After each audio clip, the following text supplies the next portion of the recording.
7वां अध्याय। मैं मातंगी देवी का ध्यान करती हूँ। वे रत्नमय सिंहासन पर बैठकर पढ़ते हुए तोते का मधुर शब्द सुन रही हैं। उनके शरीर का वर्ण श्याम है। वे अपना एक पैर कमल पर रखे हुए हैं और मस्तक पर अर्धचंद्र धारण करती हैं तथा कहलार पुष्पों की माला धारण किए बीना बजाती हैं। उनके अंग में कसी हुई चोली शोभा पा रही है। वे लाल रंग की साड़ी पहने हाथ में शंखमय पात्र लिए हुए हैं। उनके बदन पर मधु का हल्का हल्का प्रभाव जान पड़ता है और ललाट में बिंदी शोभा दे रही है। ऋषि कहते हैं, तदनंतर शुंभ की आज्ञा पाकर वे चंड मुंड आदि दैत्य चतुरंगिनी सेना के साथ अस्त्र शस्त्रों से सुसज्जित हो चल दिए। फिर गिरिराज हिमालय के सुवर्णमय ऊंचे शिखर पर पहुंचकर उन्होंने सिंह पर बैठी देवी को देखा। वे मंद मंद मुस्कुरा रही थी। उन्हें देखकर दैत्य लोग तत्परता से पकड़ने का उद्योग करने लगे। किसी ने धनुष तान लिया, किसी ने तलवार संभाली और कुछ लोग देवी के पास आकर खड़े हो गए।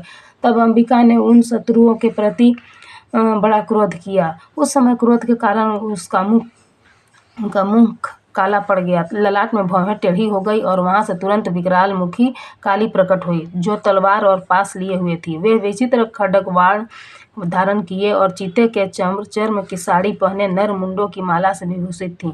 उनके शरीर का मांस सूख गया था, केवल हड्डियों का ढांचा था, जिससे वे अत्यंत भयंकर जान पड़ती थीं। उनका मुख बहुत विशाल था, जीभ लपलपाने के कारण वे और भी डरावनी प्रतीत होती थीं। उनकी आंखें भीतर को धसी हुई और कुछ लाल थीं। वे भयंकर गर्जना से संपूर्ण दिशाओं को गुंजा रही थीं।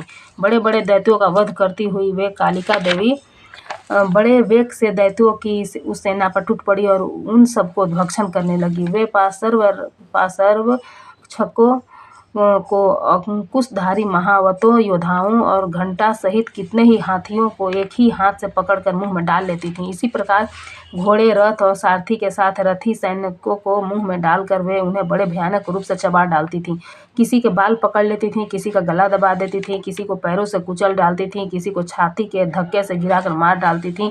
वे असुरों के छोड़े हुए बड़े बड़े अस्त्र शस्त्र मुंह से पकड़ लेती और रोष में भरकर उनको दांतों से पीस डालती थी। काली ने बलवान और दुरात्मा दैत्यों की वह सारी सेना रौंद डाली, खा डाली और कितनों को मार भगाया। और कोई तलवार के घाट उतार गए, कोई खटकवार पीटे गए और कितने ही असुर दांतों के अग्रभाग से कुचले जाकर मृत्यु को प्राप्त हुए।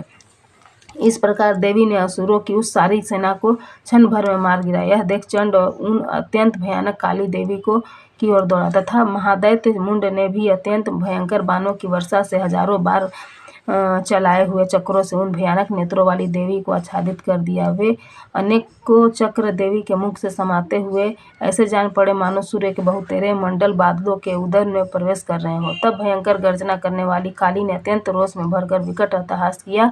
उस समय उनके विकराल बदन के भीतर कठिनता से देखे जा सकने वाले दांतों की प्रभा से वे अत्यंत उज्ज्वल दिखाई देती थी।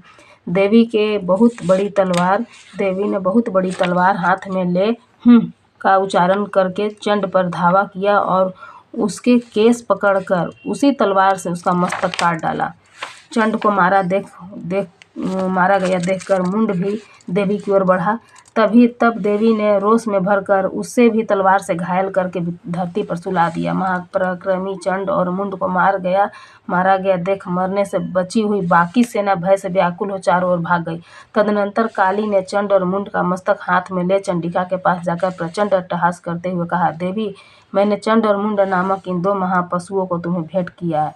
अब युद्ध यज्ञ में तुम शुंभ और निशुंभ का स्वयं ही वध करना। ऋषि कहते हैं, वहां लाए हुए उन चंड मुंड नामक महादैत्यों को देखकर कल्याणमयी चंडी ने काली से मधुर वाणी में कहा, देवी, तुम चंड और मुंड को लेकर मेरे पास आई हो, इसलिए संसार में चामुंडा के नाम से तुम्हारी ख्याति होगी।